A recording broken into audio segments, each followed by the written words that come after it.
At palakpakan natin si Lord ngayong umaga.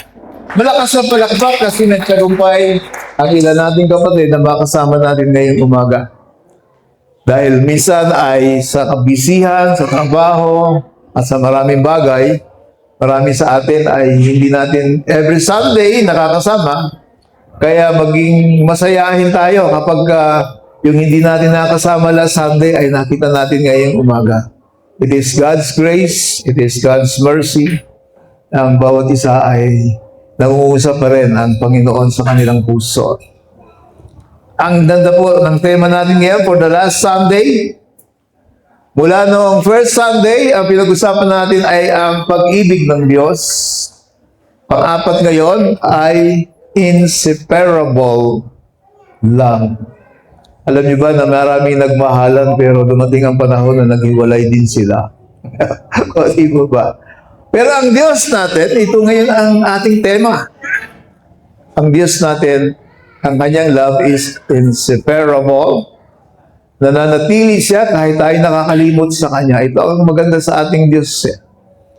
Humihinga pa rin tayo kahit minsan ay ano ba tawag doon ay kalaban na ng Diyos. Kasi ginagawa na natin yung mali. Ganon ang Diyos natin, napakabuti. Hindi siya humihiwalay sa atin. Tayo ang umaayaw at tumatalikod sa Kanya. Kaya salamat sa ating pag-aaral ngayong umaga. Babasahin ko na lamang po ito. Kanina ay nagsalit-salitan tayo. Romans chapter 8 verse 31 to 39. Ang sabi ng 31, ano pa ang masasabi natin tungkol dito? Kung ang Diyos ay panig sa atin, sino ang makakalaban sa atin? Verse 32, kung ang sarili niyang anak ay hindi niya pinagkait, sa halip ay ibinigay sa ating lahat, hindi kaya niya ibibigay sa atin ang lahat ng bagay? Sino dito ang mga namumroblema? Because of many needs, maraming kailangan, pero hanggang ngayon di pa binibigay ng Diyos. Ito po yung tugon sa verse 32. And verse 33, sino ang makapaghaharap ng paratang laban sa mga hinirang ng Diyos? Gayong ang Diyos ang nagpawalang sala sa kanila. 34, sino ang hahatol na sila'y parusahan? Si Kristo Jesus na pinatay, ngunit higit sa lahat ay muling pinuhay, ngayon ay nasa kanan ng Diyos upang mamagitan para sa atin. It is Jesus now on the right hand of God the Father who is advocating as an attorney. In fact, siya ngayon ang attorney natin. Lord, yan si Lindon. Kahit nagkamali ngayon yan, bayad ko na yon yung pagkakamali niya. Kaya lahat po tayo ay bayad ang kasalanan natin. We have not, di ba napakaganda? Di natin kailangan magbayad sa kasalanan natin. Kasi may nagbayad na. Yun ang dapat nating nakikita. 35. Sino ang makapaghihiwalay sa atin sa pag-ibig ni Kristo? Ang kaguluhan, kaya ang kapighatian, marami sa atin ang tila hindi na siya mahal ng Diyos. Yun ang kanyang pakiramdam. Kaya nawawala siya sa gawain. Nawawala siya, hindi na siya nananalangin kasi dahil sa kapighatian. Pag-uusig, pagkagutom, kahirapan, panganib o kamatayan. 36. Ayon sa nasusulat, dahil sa inyo'y buong araw kaming pinapatay. Turing nila sa amin ay mga tupang pangkatay. And 37, hindi. Sa lahat ng mga ito, tayo'y siguradong magtatagumpay. Ano ba yung victory natin? We'll be in heaven. Yun po ang sinasabi dito pagtatagumpay.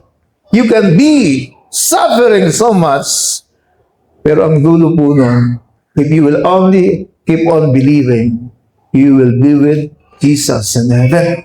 Yun po yung victory na kailangan na sa isip natin na hindi tayo dapat mapaghihiwalay sa pamamagitan niya na nagmahal sa atin. Ang 38, sapagkat natitiyak kung walang makapaghihiwalay sa atin sa kanyang pag-ibig. Hindi nawawala ang pag-ibig ng Diyos kahit tumatalikod ang tao. Kahit anong sama ng tao, hindi tumatalikod ng Diyos. Hindi siya humihiwalay. Tayo ang humihiwalay sa Kanya. Kahit ang kamatayan, ang buhay, ang mga anghel, ang mga pamunuan o ang mga kapangyarihan, ang kasalukuyan o ang hinaharap, and the last verse, ang kataasan, ang kalaliman, o alinmang nilalang ay hindi makapaghihiwalay sa atin sa pag-ibig ng Diyos na ipinagkaloob sa atin sa pamamagitan ni Kristo Jesus na ating Panginoon. Tayo saglit na yun mo po, tayo mananalangin. Dakila at makapangyarihang Diyos. Salamat sa iyong pangako. Salamat po sa iyong mga salita ngayong umaga sa Aklat ng Roma na kami po ay samahan niyo po sa pamamagitan ng iyong banal na Espiritu na nasa aming puso ngayong umaga. Mangusap ka po sa aming kaluluwa at Espiritu ngayong umaga, Lord. And let your mercy and grace and great love ang maranasan ng bawat isa sa amin. Habang kami po ay nag-aaral, turuan niyo po kami, maging mapagpakumbaba ang aming puso, Panginoon, at patuloy na mag-desire to know more about you and to know you more. Salamat po ngayong umaga. And we give you honor and we give you praise sa pangalan po ng aming Panginoong Jesus. Amen. Palakpakan na natin si Lord ngayong umaga. Malakas na palakpak. At ngitayan mo ang katabi mo, you are blessed this morning. Alam niyo ba yun? You are blessed this morning. Kasi maraming wala. Hindi nila ito mapapakinggan. The power of the Word of God today will not be theirs. Hindi nila po mararanasan kung ano man yung pagkilos ng Panginoon sa ating kalagitnaan ngayong umaga. Kaya palagi nating i-inspire ang mga kapatid natin na huwag mamimiss ang bawat Sunday to worship God and to honor God with our lives. Setting and background. 2,000 taon na ang nakakaraan. Tagal na. 2,000 taon na ang nakakaraan. Ang Apostol Pablo ang sumulat ng aklat ng ang libro ng aklat ng Roma. At ang chapter 8, nasa kalagitnaan na tayo ng book ng Romans, chapter 8, verse 31 to 39, ito ay nag-act as a triumphant emotional climax. Emotional dito si Pablo. Why? Ang nangyayari kasi sa mga Kristiyano noong panahon na yon ay grabe. Kung sa ating panahon ngayon, marami na ang akala nila, grabe na yung kanilang pinagdadaanan. Mas grabe yung pinagdadaanan ng mga Kristiyano sa Roma, which is the seat of power. Nandoon yung pinakahari ng buong daigdig. Di ba? It is an act of triumphant and emotional climax to Paul's argument on salvation. Kasi marami ang parang ganyan ba ang mga saved Christians, mga Kristiyano? Di ba? Parang kawawa ang buhay. Written around 55 to 58 AD to Christians in Rome facing intense sufferings. Kung ngayon maraming sufferings tayo, hindi yan na ikukumpara doon sa sinulatan ni Pablo nung panahon na yon. Kaya letter B natin. This serves as the assurance of God's unbreakable love. Ito po ay assurance ni Pablo sa unbreakable love. Hindi pwedeng masira ang pag-ibig ng Diyos dahil sa nangyayari. Kasi they are thinking, mahal pa ba kami ng Diyos? Ganito na nangyayari sa buhay namin. Kayo ngayon, meron ba kayo pinagdadaanan? May mga kapatiran ba tayo na kaya hindi naman dumadalo? Feeling nila, pinabayaan sila ng Diyos? This serves as the assurance of God's unbreakable love. Hindi po nawala ang pag-ibig natin. Hindi naputol ang pag-ibig ng Diyos sa atin when we suffer. Yun ang gustong ipamalay ni Pablo sa kanila because they were suffering intense ang kanilang suffering. Encouraging believers to endure persecution. Grabe ano? sa panahon na yun, di maiwasan na isipin, huwag na lang, ba't pa ako nag-convert sa pagiging Kristiyano, samantalang kung pagano ako, walang pakialam ang gobyerno sa akin. Di ba? Walang pakialam yung emperor. Di ba? Walang pakialam yung mga Romans na yan. Di ba? But they were persecuted. Such as potential threats, tinitreat yun. Naalala ko yung dalawang magulang nag-aaway kasi yung anak niya tinitreaten sa GC ng nanay, ng classmate. Sabi niyan, tinitreaten mo ang anak ko na kung hindi ka aamin, pupunta tayo sa barangay. O diba, is threatening kayo sa mga GC, sa FB, mag-ingat kayo kasi it will constitute as libel or you are threatening sa mga taong nakakabasa. But threats, yun nga lang, ganun lang libel, parang libel lang yun, di ba? Pero yung mga threats dyan, posibleng mawalan sila ng kabuhayan, mawalan sila ng bahay, mawalan sila ng kanilang pag-aari, then death. Mas nakakatakot yung ipapapatay kita, papupugutan kita ng ulo kasi Kristiyano ka pala. O, di po ba? Or hostility by relying on the security of their salvation in Jesus Christ. Ang ibig sabihin ni Pablo, you are always secure. Hindi ka papatayin ng mga yan dahil masama ka na sa harapan ng Panginoon. Hindi po kayo naghihirap dahil masama ka na. But sometimes, yung consequence ng ating mga maling desisyon, yung mga ating kasalanan ay pinagdaanan natin. But still, God loves us. Ang kailangan lang natin manumbalik sa Panginoon, magsisi sa ating maling ginagawa. Yun ang may hinihintay ng ating Panginoon. Yun ang ibig sabihin na we are secure in our salvation. With our love with God, ang kailangan lang natin ay magising. Diba? Mayugyug upang bigla tayong pagdilat ng mata, yes Lord, salamat sa iyong reminder sa akin. Dapat ganun ang attitude natin sa ating Panginoon.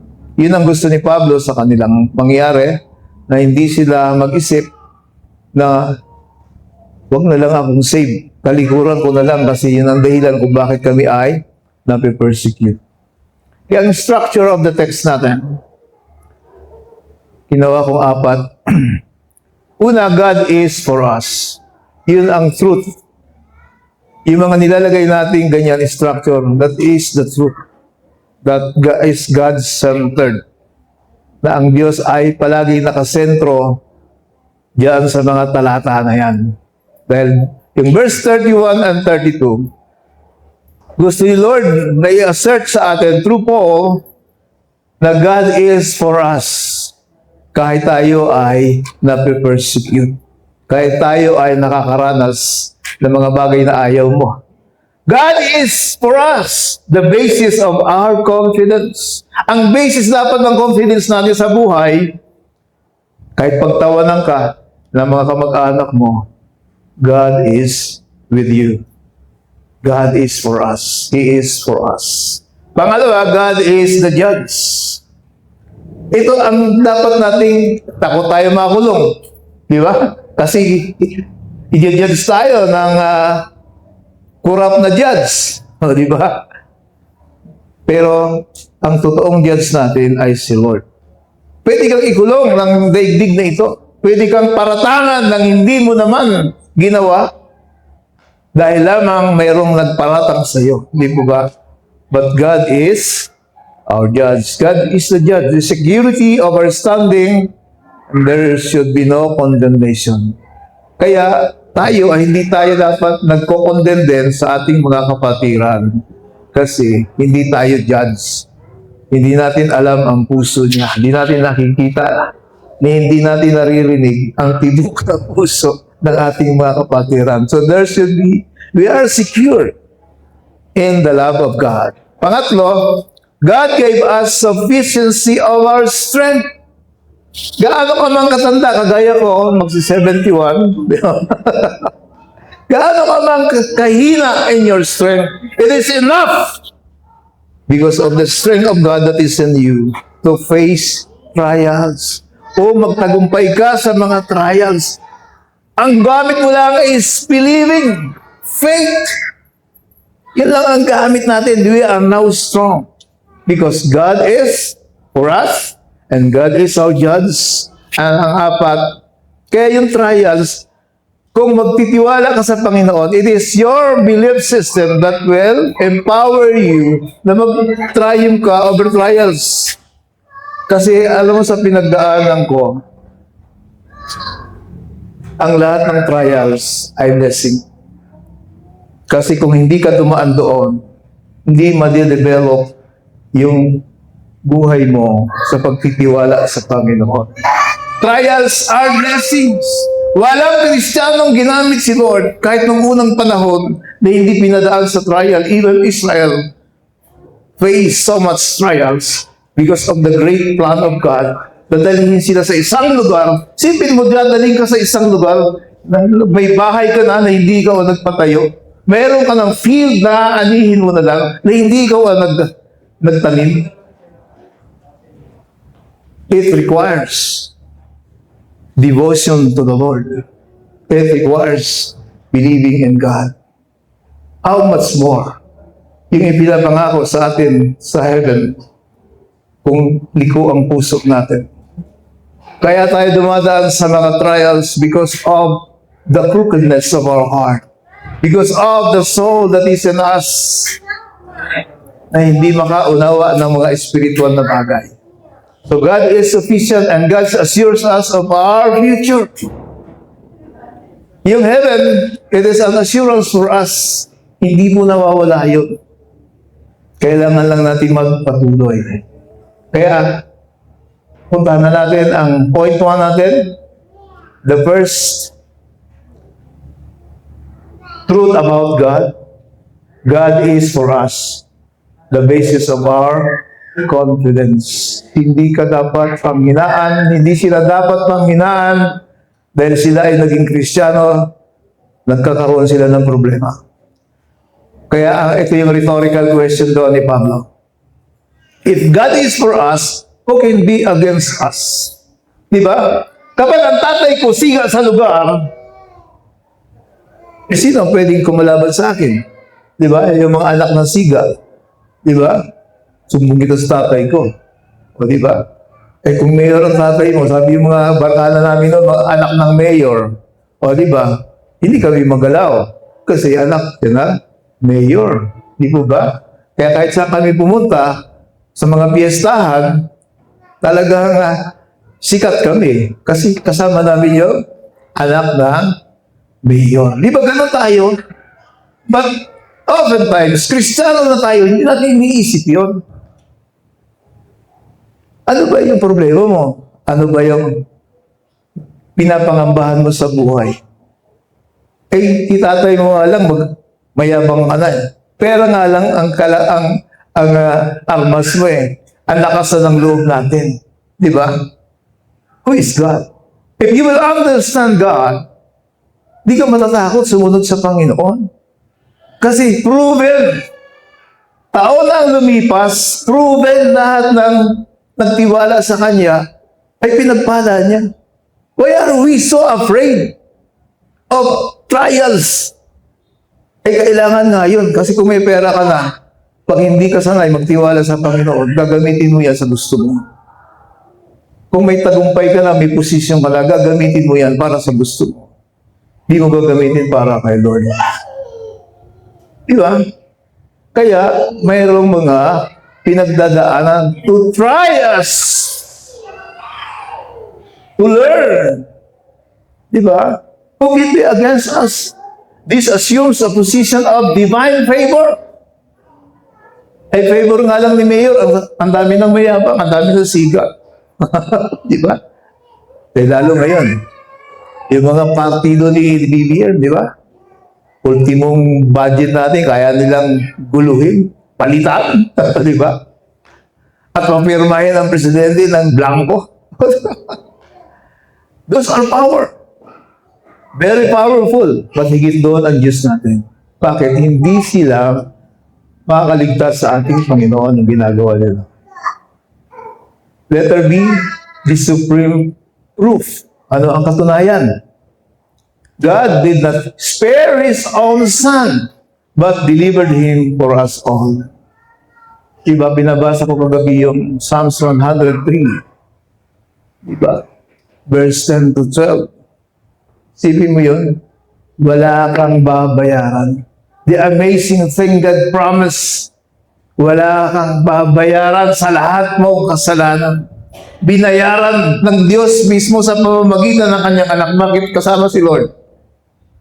Because of the triune God. Sabi ni Jesus, kung anong ginagawa ko, ay ginagawa din ng Ama. When Jesus suffered on the cross, God suffered for us because of His love for mankind. Yun ang proof na mahal tayo ng Panginoon, na hindi niya sisirain ang pangako niya kahit kailan. Basahin mong Bible, wala siyang pangako na hindi niya tinupad. Why are we so afraid of our trials and sufferings? When in fact, after the suffering, great blessings will come. Kaya hindi nararanasan ng iba. Kasi takot mag-suffer. Tandaan ninyo, you will never experience the blessings of crossing the river, Jordan River, kung hindi ka susunod sa Panginoon sa kabila ng walang, di ba, ang destiny mo, matibay na buog. Mga warriors ang haharapin mo. Ikaw galing ka lang sa mga new generations of Israelites, walang karanasan sa giyera. Pero tatawid to conquer Jordan. Diba? Ganon tayo, tumingin sa problema natin sa buhay. Hindi natin alam kung anong gagawin natin. Kaya mayroon tayong prayer meeting every Friday. Kung hindi mo alam ang gagawin mo, lumuhod ka sa Panginoon so that your decisions will be guided by the Holy Spirit. Amen po ba? Palakpakan natin si Lord. He did not spare His own Son. Mayroon mga namimigay ng anak pero pinapaampun. Binibigay yon sa mas may kaya. Hindi binibigay sa mas mahirap. Diba? Pansin niyo ba yun? Binibigay yon yung mga pinapaampun sa may kakayanan para magbigay ka ng anak mo. Hindi mo yun ibibigay doon sa papatayin lang sa gutom. Di ba ba? Si Lord binigay niya ang Diyos binigay niya si Jesus to deliver us sa lahat ng ito. Kaya ang pangalawa natin, letter C, the logical promise. If God gave the highest gift, He will freely give us everything needed to fulfill His purpose. Kapag tinawag tayo ng Panginoon, may purpose. Ngayong umaga, kaya ka nakikinig, may purpose ang buhay mo, kapatid.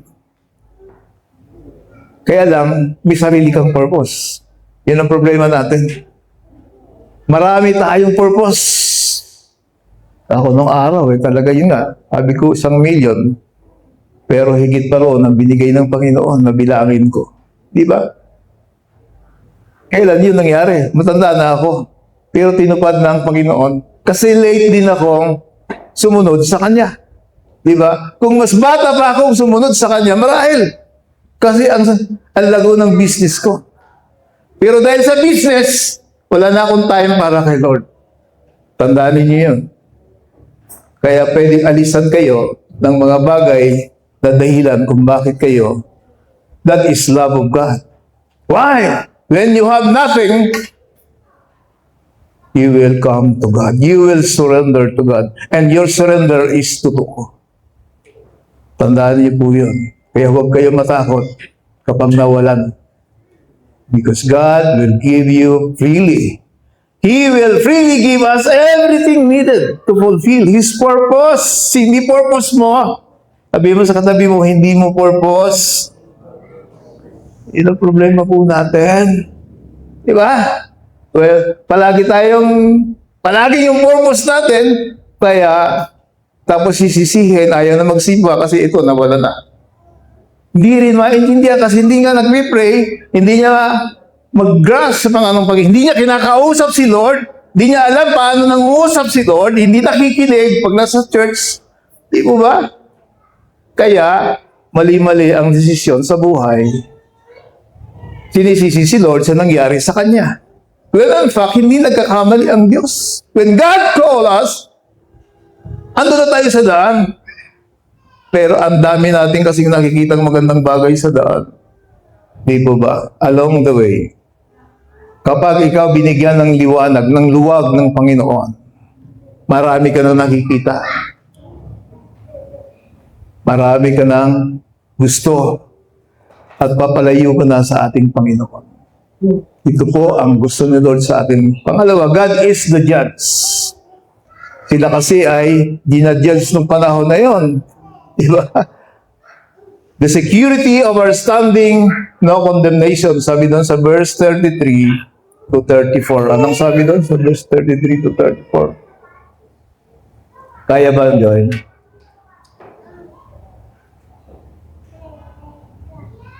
Sino ang makapaghaharap ng paratang laban sa mga hinirang ng Diyos? Gayong ang Diyos ang magpapawalang sala sa kanila. Diba? Minsan maraming umaalis sa church kapag napuna ang mali.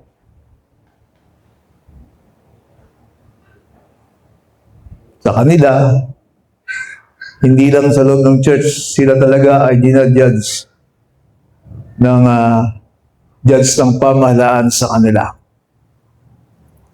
Yun po ang problema nila. Pero ang sabi ni Pablo, sino ang pwedeng magharap ng paratang sa mga hinirang ng Diyos? 34, ano sabi dyan? Sino ang hahatol na sila'y parusahan? Si Kristo Jesus na pinatay, ngunit higit sa lahat ay muling binuhay, ngayon ay nasa kanan ng Diyos. Kung kayo ay nangihina dahil na may nakakapansin ng ating maling mga ginagawa, hindi sila ang judge natin. Hindi sila ang judge natin. Sabi ni Pablo, no legal charge. Who can bring a charge against God's elect? God is the judge and He has already acquitted us. Alam niyo ba yun? Lahat ng kasalanan natin, acquitted tayo. Kasi may nagbayad na nga. Our sins today and our future sins ay mayroong nagbayad. No final condemnation. Christ died and rose again and is currently interceding for us. Yun yung sinasabing nandun siya sa kanan ng Panginoon, interceding for us. Kasi bayad na tayo sa ating mga ginagawang kasalanan. Dito rin nabuo yung eternal security, yung always saved and always saved. Mamaya, complete ang justification. Our security rests on Christ's work, not on our merit. Yun ang encouragement ni Pablo doon sa mga nasa Roma. Kasi hindi maiwasan na nagpipintasan din doon sa loob ng church. Siyempre, pagka under persecution ka, kahit nga sa atin, walang persecution eh. Pero di ba, ang dami pa rin nating palpak sa buhay at hindi yun nakakaligtas sa mata ng ating kapatiran. Bakit? Anong ibig sabihin? Kailangan ka lang manumbalik kay Lord eh. Yun lang naman ang hinihingi ng Bible. Di ba sabi ng Diyos sa Israel, manumbalik kayo sa akin. I have been searching for you. Manumbalik kayo sa akin. Yun lang naman ang hinahanap ng Panginoon. Kasi, yun lang ang requirement ng Diyos sa atin. bumalik tayo. Hindi niya ine-expect na palaging diretso ang lakad natin. Hindi niya ine-expect na palaging tama ang gagawin natin. But we have to always come back to God. So there should be, huwag kang, hayaan mo yung condemnation ng tao. Iyak-iyak ka pa dyan. Di ba? Sana maaaring naman. Parang meron kami nung araw na narinig na ganyan. Alam ko ang buhay mo. Yes. Kung magsabihan ka man ng gano'n, hindi siya ang judge mo. Because God is looking unto our heart. Amen ba? Palakpakan natin si Lord. Malakas na palakpak. Kaya huwag tayo nagko-condemn ng kasama natin na nagkakamali. Wala pa naman perfect eh. Ay, paano kung mangyari sa iyo? Kailangan ganun ang tingin natin. Kasi we are already justified by God. Kaya ang kailangan mo lang manumbalik sa Panginoon. Kaya huwag nating hadlangan yung nanunumbalik sa Panginoon. Andito na naman tong ito. Ang gulo nito. Minsan ganun tayo mag-isip. Di mo ba? There should be no condemnation because we are always pinagtatanggol tayo ni Jesus. He is on the right hand. Kailangan lang natin manumbalik para tayong mga tupang naligaw. Tupa pa rin tayo ng Panginoon. Kaya nga ang symbol ng shepherd, meron siyang pangawit, kalawit. Para yung, alam niyo kasi, kahit sa church, yung mga halos walang ginagawa, yun ang madaling, kasi tumataba yan spiritually. Diba? Yung matatabang tupa, pag yan ay nakakita lang mga matabang damo, napapahiwalay sa grupo yan. Kain ng kain, pag sumobra yung kain, pag yan ay humiga at napatihaya, kasi kung ang kanilang lugar ay medyo palusong, hindi na po yun makakabangon. Ganon yun eh. Kaya nung ibang mga preacher, ang Kristiyanong tanggap ng tanggap, pero walang aksyon, delikado yun. Pagka yun ay, di mo ba? Kaya ang symbol ni Jesus, siya ang ating shepherd, meron siyang pangkalawit para kahit nandun ka sa maibaba, makukuha ka. At ang kabilang dulo noon ay may tulis para yung mga tupa na mahilig umiwalay ay sinusundot lang yon para mababante. Di ba? Kasi matulis yun. Ganon ang news natin. Sometimes masasaktan ka sa ginagawa niya. Pero hindi ka sinasaktan para patayin. Para sugatan. Di ba? Ganon minsan, ang salita ng Diyos, sasakit sa ating puso, pag narinig natin. Pero the truth is, the love of God ay kasama doon. Amen po ba? Pwede ba palakpakan natin si Lord ulit? Kaya ang pangatlong puntos natin, ano yung una? God is for us. Tandaan niyo yun. Tinanggap mo si Jesus sa iyong buhay bilang Panginoon kung totoo yun ha. Kasi mayroon namang mga hindi. Napilitan lang. Kaya kinikwento ko nga doon sa mga kinikwentohan ko. Ako, maraming beses ako tumanggap sa Lord. Sinisigurado kong yung panahon na yun ay totoong tinanggap ko siya. Di ba? Kung nasa iyo si Jesus, God is for us. Pangalawa, God is the judge.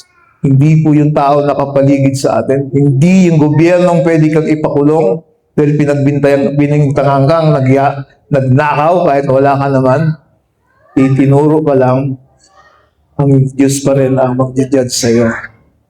Pangatlo, God gave us sufficiency of our strength. Triumph and trials. Pinadadaan man tayo sa trials, but the Lord ay sufficient yung binigay sa iyong lakas. Gaano ka man kahina sa patingin ng iba. Sufficient. The reality of sufferings. Real po yun. Huwag kayo magtaka kung may suffering kang pinagdadaanan. Hindi po yan punishment. Kaya nga yung mga bata, pag hindi natin na-discipline, darating ang panahon, pag yung sinaktan mo, parang sa kanila ay pagmamalupit. Hindi po. Ganon ang Diyos natin. The text lists tribulation, distress, persecution, famine, nakedness. Ano ibig sabihin? Wala ka nang may damit. Nag-iisa na lang yung damit mo. Di ba? Kahit gaano ka nakahirap, sa trial mong hindi na nagdadaanan, hindi po ibig sabihin hindi ka na mahal ng Panginoon. Di ba? Peril and sword, kasi nung araw wala namang baril eh. Espada ang ginagamit para patayin ka, sugatan ka. Di ba? Sufferings really happen. Yan ang sabi ni Pablo sa kanila. Kaya kayo sa suffer, hindi dahil nagagalit na sa inyong Diyos, hindi kayo mahal ng Diyos. It is the reality. Basahin mo ang buong Biblia, si David nag-suffer.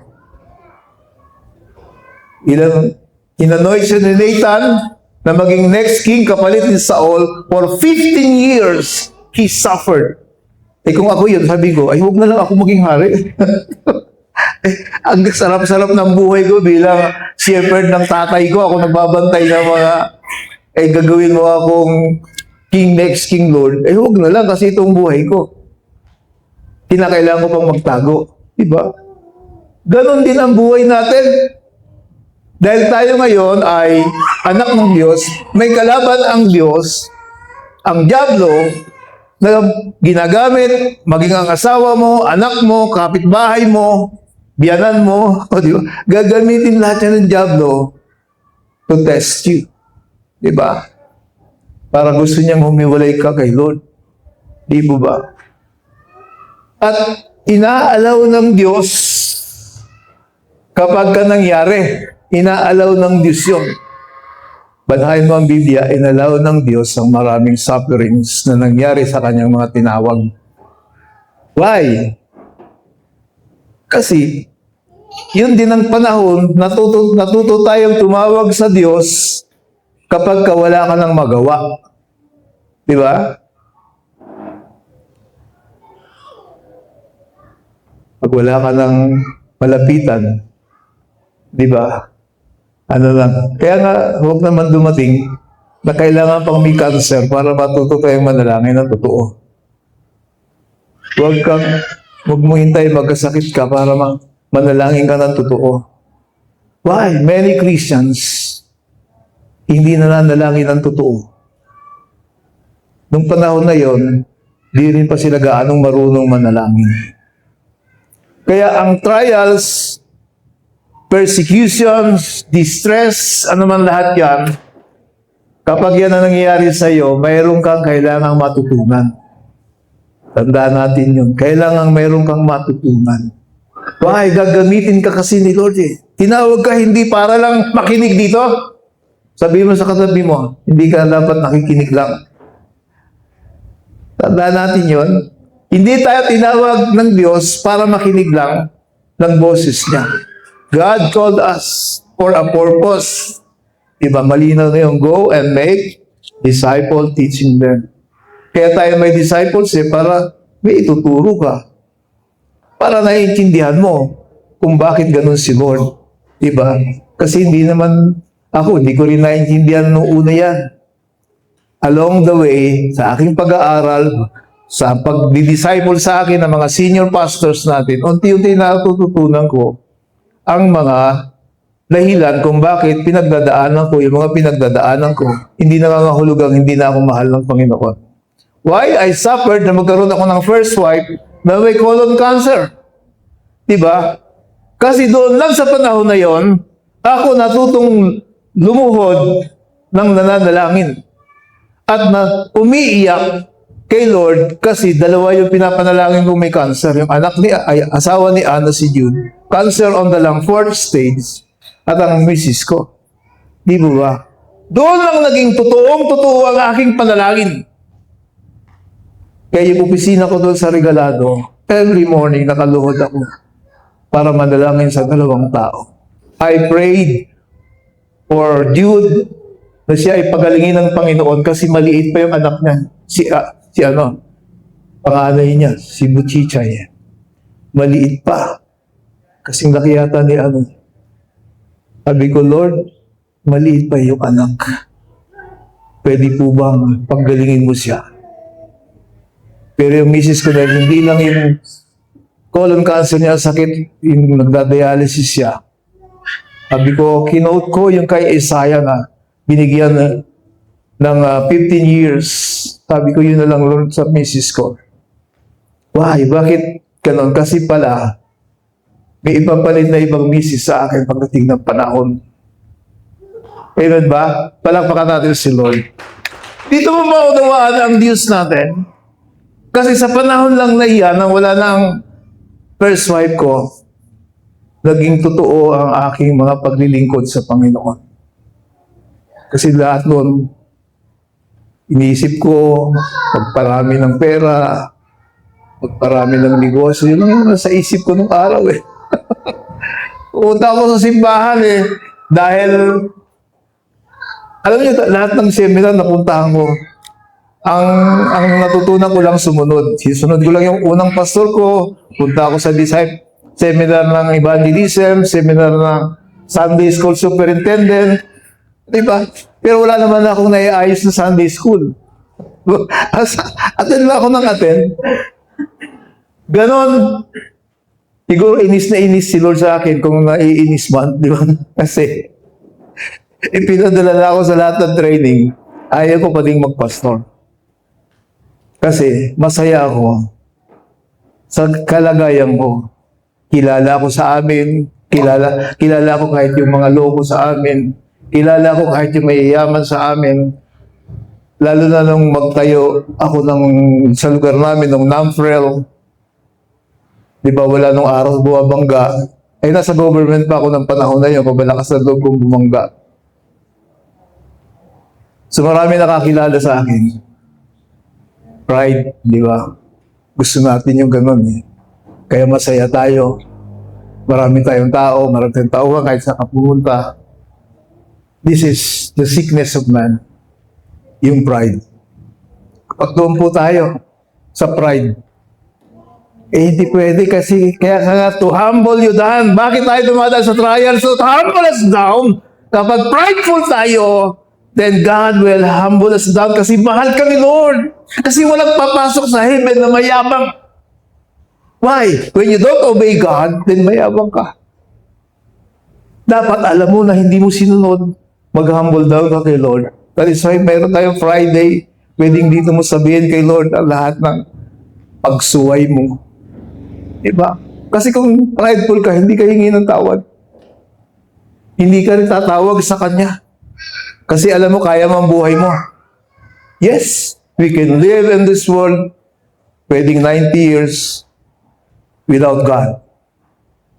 Pero yung dulo nun, wala din. That is nothing. Yun ang gustong sabihin natin. God gave us sufficiency of our strength to triumph and triumphs. Why? Subukan mo lang tumawag kay Lord. When you are down, subukan mong totoong isurrender ang buhay mo kay Lord. And you will see the miracles of God na hindi mo pa nararanasan. Amen po ba? Palakpakan natin si Lord. Ang milagro nangyayari sa mga trials.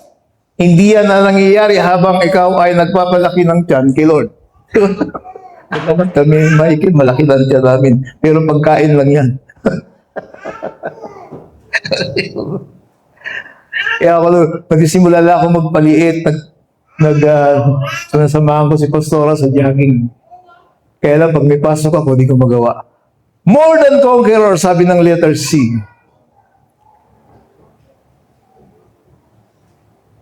In letter B pala, the nature of God's love, these trials cannot separate us from the love of Jesus. Hindi ka kailanman nabawasan ang pagmamahal sa iyo ng Panginoon when you are facing trials. Because of God's love, kailangang maalis sa iyo ang proud attitude natin sa Panginoon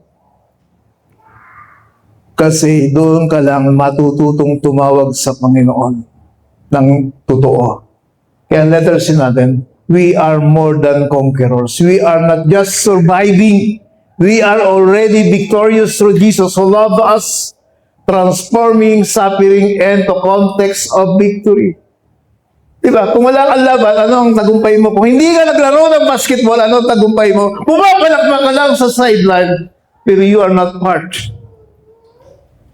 Kaya mas masaya yung napilayan habang nagsushoot siya. Diba? Mas masaya yun. Kasi alam niya kung ano ang binuwis niya doon. Yun ang gusto ni Lord sa atin. We should be participants to His calling to us. Tinawag ka na nga, ba't ayaw mo mag-participate? Gusto mo nakinig lang nakinig. You should participate. We are called to work out our salvation. We are saved, but saved people work out their salvation. Kaya ang pang-apat, God assurance of our future inseparable love. Grabe inseparable.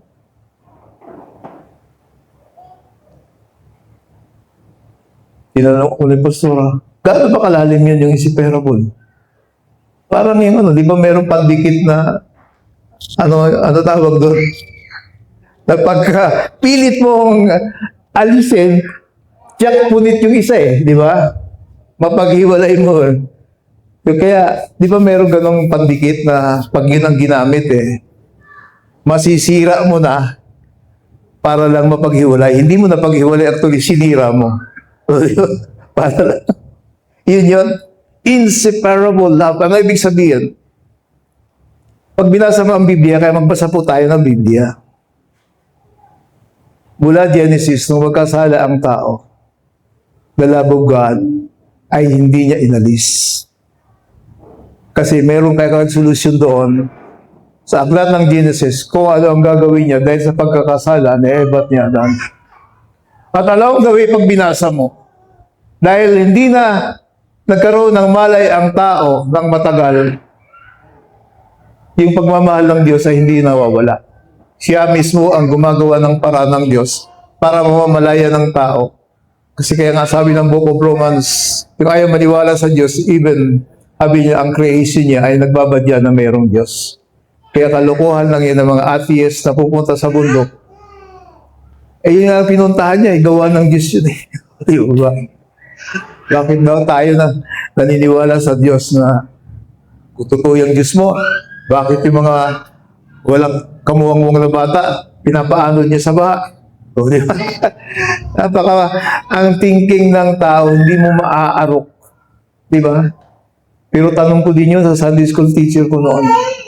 Kasi yung kwento ni Saul ay inutusan ng Diyos na pati yung sanggol, patayin, wala kang hindi papatayin Saul, sabi niya. Sabi ko sa Sunday school teacher ko, alam mo, Sister Lorna pangalan niya. Parang hindi makatarungan ang Diyos. Wala pa namang kasalanan yun Ang hindi ko maintindihan, yung we carry the sin, the Adam and Eve. Kaya hindi malinaw sa atin ang Diyos. Because of that sin that we carry. Pinapanganak ka ng sinful people, kaya ang flesh mo, sinful din. Pansin niyo ba yun? Bakit ka wala sa gawain? Masama pakiramdam mo It is the flesh. Bakit ayaw mong magdasal? Kasi may sipon ka. O, di ba? Kasi nilalagnat ka. Yung nga sinasabi ko, ba't ka nakakabiyahe papunta sa doktor? Ba't pero hindi ka makalakad papunta sa simbahan na may sakit ka? Bakit? Hindi ka naniniwala ng Diyos nagpapagaling. That is the problem with us. Ang dami nating alibay, pero pagka halos hindi na nga makaakyat sa jeep, pupunta sa doktor pa din. Di ba? May mag-aalalay pa. Pero bakit sa church? Ba't wala ka kapatid? Sumapakiramdam ko kahapon pa Panginoon ko.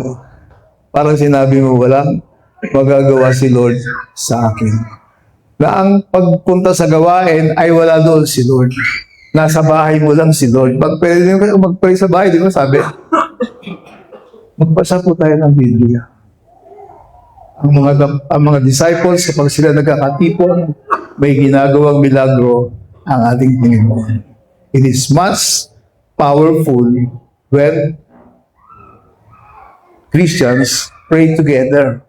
Kaya, di ba, sabi ni Lord doon sa mga disipulo, ba't pa kayo tulog na tulog? Pagsigising nga kayo, kahit may isang oras, di kayo makapanalangin. Si Jesus na yun na nanalangin. At ayaw manalangin ng kanyang mga disciples. Huwag na natin gayahin yung mga disciples. Nahayaan natin si pastor na lang manalangin dyan. Pinapanalangin. Hayaan na natin mga prayer warriors manalangin dyan. May prayer warriors lang tayo to inspire us. Inspire us to learn to pray. Because when you come here, that is surrendering your will to the Lord. Di ba? Marami sa atin ang hisitan. Marami sa atin ang maraming dahilan. At huwag niyo pong idahilan ng anak ninyo. Kasi ayaw po man. Huwag nating idahilan. Kasi baka may gawin si Lord. Diba? Kasi sometimes, yung mga bagay na hindrance natin, alisin ni Lord. Diba ba?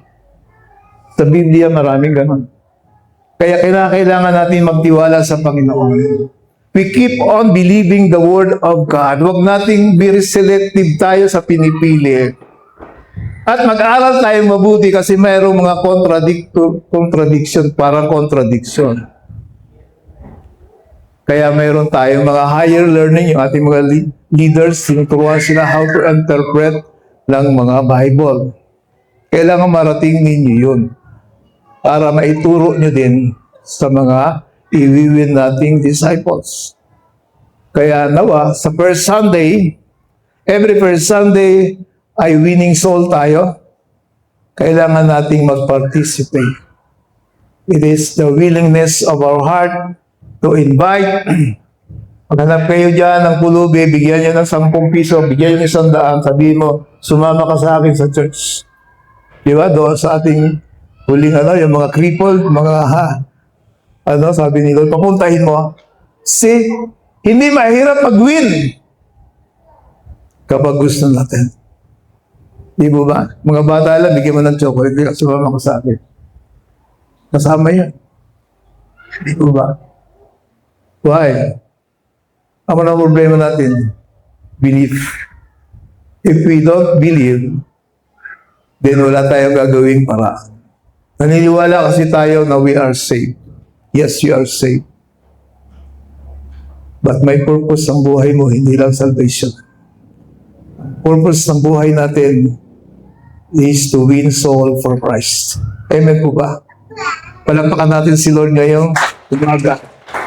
Kaya sa linggo, wala kahit isa tayong bisita sa linggo. Pag wala ka nadala din, sabihin mo kay Lord, next time Lord magdadala ako. Kung mayroon ka, maghanda ka na po ng pang-akit, di ba? Di ba? Maghanda ka ng pang-akit para ikaw po ay makawin ng soul. Yun po yung kailangan natin. Kaya tayo magtatalaga ng every first Sunday. Kasi yun ang heart ng ating Panginoon. To win souls. Kaya tayo ay tinuturuan ng Panginoon. Kasi ang kanyang assurance sa atin ay yung future. God's assurance of our future. Dito ngayon tayo ay saved. But there is the future. Sabi ni Jesus, one day, maraming magsasabi sa akin, Lord, ba't hindi ako pwede? Nakapagpalayas nga ako ng demonyo in your name. O di ibig sabihin, Christian talaga yun Diba? Kaya nandun tayo sa paniniwala na, yes, you are saved today, but not yet. Yun ang stand natin. We are saved today, but not yet. Why? Kasi ang totoong salvation natin when we are there. We are saved today. Asa iyo si Lord. Pero kagaya ng Israel, kung hindi ka manatili sa pagsunod at pagtalikod, then you cannot enter. Sabi ni Jesus. Why? Sabi ni Jesus, hindi ko nga kayo kilala eh. Kayong mga hindi sumusunod. Disobedience is the sin of Abraham. Disobedience is the sin of Moses. Disobedience ang karamihan sin natin. Kaya kinakailangan nating matutong sumunod sa ating Panginoon. Because we are assured of our future. Because God loves us. Yun lang naman ang kailangan natin eh. Sumunod eh. It is not the performance that is needed. Parang, di ba, inutusan ka na ikaw yung last 3 seconds, last 5 seconds, ikaw mag-shoot. Kasi shooter ka. Magaling ka. But you miss. Ganun po tayo. When we obey, ang tinitingnan ay yung puso natin. Yun po ang tinitingnan ng Panginoon. Nakatingin siya sa puso, hindi sa performance. Kaya nothing ultimate assurance, nothing in creation that death, life, angels, rulers, time, or cosmic forces can separate us from the love of God and Christ Jesus. Ano ibig sabihin? Kung may mga kalamidad, hindi na tayo mahal ng Panginoon. Because during kalamidad, pwedeng magliwanag si Lord doon through the Christian people. Di ba? Pwede tayong tumulong, pwede tayong magbigay sa mga funds para doon sa mga kalamidad. Di ba? We can be part of the God's plan na that His people will shine during doon sa mga kalamidad. Diba? Kaya, hindi nawawala ang pag-ibig ng Panginoon kapag dumadaan ang bagyo, lindol, at baha. It is the time for His people to shine.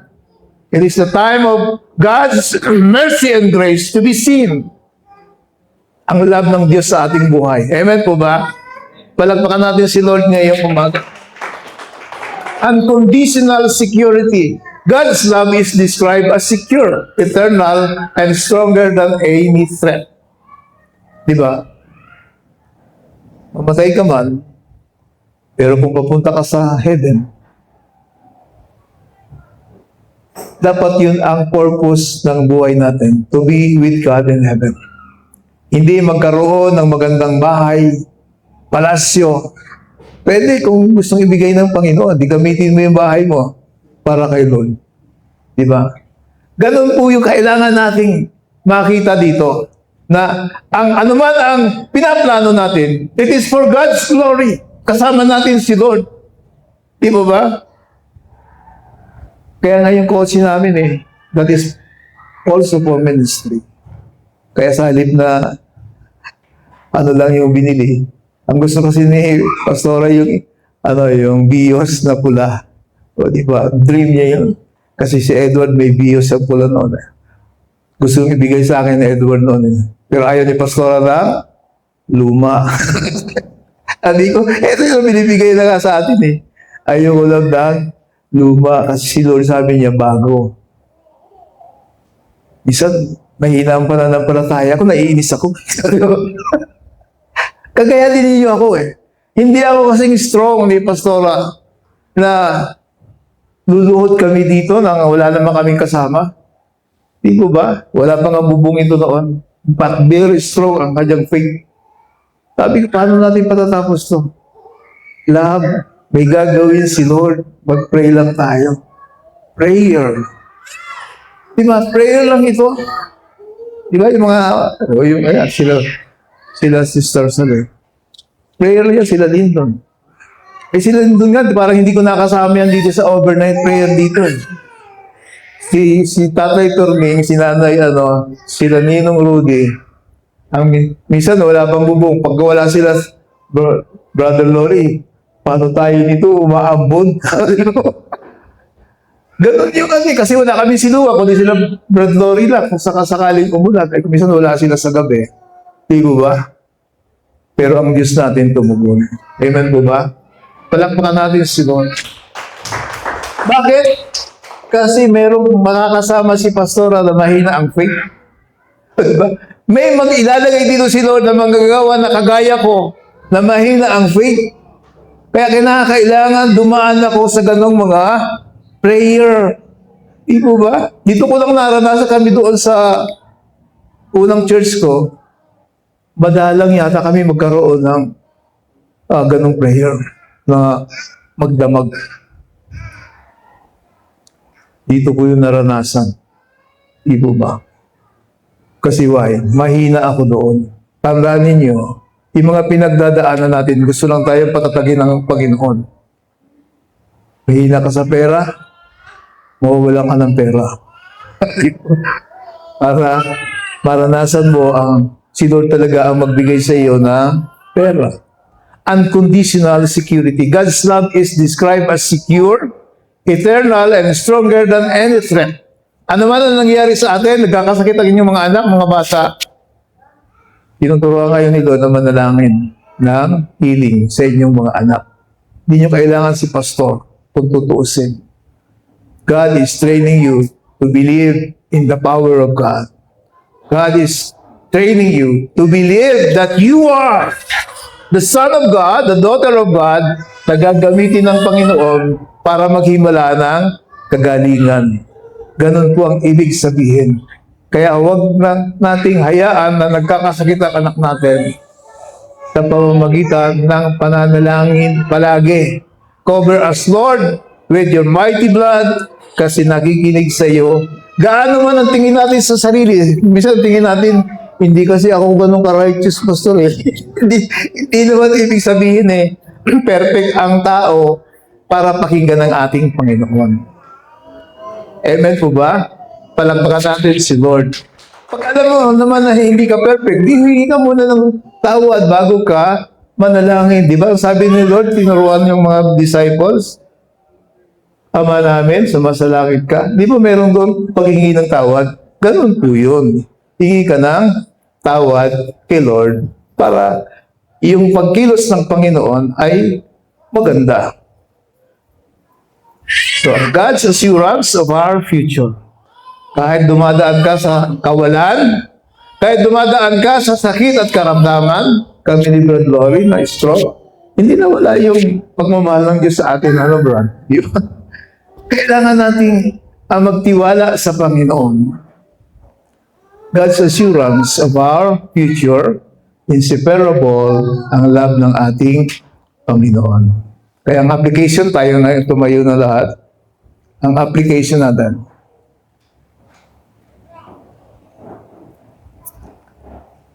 Live without fear. Ano man po ang pinagdadaanan natin? Live without fear. Because God is for us. Kung ang makapangyarihang Diyos, di ba? Eh kung yung mga anak ng milyonaryo, di ba, ang pinagmamalaki nila, ang daddy nila. Kaya mo si daddy dyan, kaya ni daddy yan. Ganon din tayo, may daddy tayong Diyos na makapangyarihan. Live without fear because God is for us. We can face any opposition.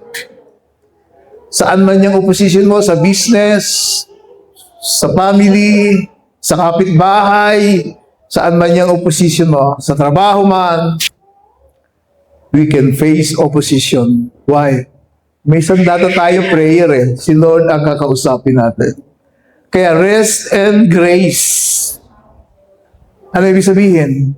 Hindi ka kailangan maging perfect para pakinggan ka ng ating Panginoon. Stop listening to accusations of condemnation. Di ba minsan, di ako karapat-dapat. Mayroong mga papupuntahin mo dito sa harapan, hindi rin sa karapat-dapat mag-opening prayer. Sipin mo, ako lungkot na lungkot kasi we misunderstand God. Wala pong pumupunta dito na busilak. Lahat ay sinners. Ang kailangan lang, a humble heart to be here. Kaya nga na-assign to humble you down. Dito wala tayo pwedeng pagmalaki, kaya tayo nasa harapan ay kasi magaling tayo. Kaya tayo ay perfect, tayo ay no. Kaya tayo nasa harapan. God is teaching us to be humble in His sight. Yun po yun. risk and grace because God is graceful. Hindi siya nagko-condemn. Hindi siya dahil sa iyong kamalian ay hindi ka nakarapat-dapat sa Kanya. Stop listening to accusation of condemnation as God has already justified you. Pangatlo, flourish and trials. Kapag may trials, lalago tayo. Yun ang dahilan kung bakit lumago ang mga tagapabahay. Dumaan sila sa mga trials. Flourish and trials. Trust that God love persist even in the hardest circumstances. May isa tayong kapatid. Dahil sa trials, may bago na siyang bahay ngayon. Di ba? Without trials, nananatiling luma ang kanyang bahay. Yan po ba? Palakpakan natin si Lord ngayong umaga. Tayong lahat ay mo. Salamat, Panginoon, ngayong umaga. Salamat sa iyong inseparable love, Panginoon. Dalangin namin, O Diyos, ng anumang aming pinagdadaanan. Ano man po, Panginoon, ang dadaanan pa namin, O Diyos. Nais po naming humingi ng tawad sa aming mga pagkukulang, Panginoon. Sa aming mga pagtalikod minsan sa iyo, Panginoon. Lord, teach us, Lord, to obey you, to trust in you. Dahil your love for us ay hindi nawawala kahit dumadaan kami sa mga pagsubok, Panginoon. Actually, Lord, it is a blessing for us na kami ay padaanin mo sa trials and troubles, Panginoon. Dahil sa unahan doon, Lord, mayroon kaming tagumpay. Mayroon kaming assured of victory because you are with us, Panginoon, along the way. Kaya samahan niyo pong patuloy ang iyong mga anak dito sa babahay, Panginoon, na maging matatag kami, anuman ang pagdadaanan namin, dahil nais mo, Lord, na gamitin kami for your purpose. Kaya pagpalain niyo po ang mga hanap buhay, ang mga negosyo, anuman po ang aming pinagkakakitaan, Panginoon. Gamitin mo ito, Lord, to bless us. And even, Lord, our future blessing ay amin pong ipinapanalangin, Lord, na you will bless us more than what we expect, Panginoon. Dahil kayo ang may purpose ng buhay namin, Panginoon. Kayo ang nagplano, Panginoon. Kami ay susunod lang sa iyo, Panginoon. Kaya pagpalain niyo po ang bawat isa ngayong umaga. Kayo, O Lord, ang maitaas sa aming buhay everyday. In Jesus' name we pray. Amen. Palakpakan natin si Lord ngayong umaga.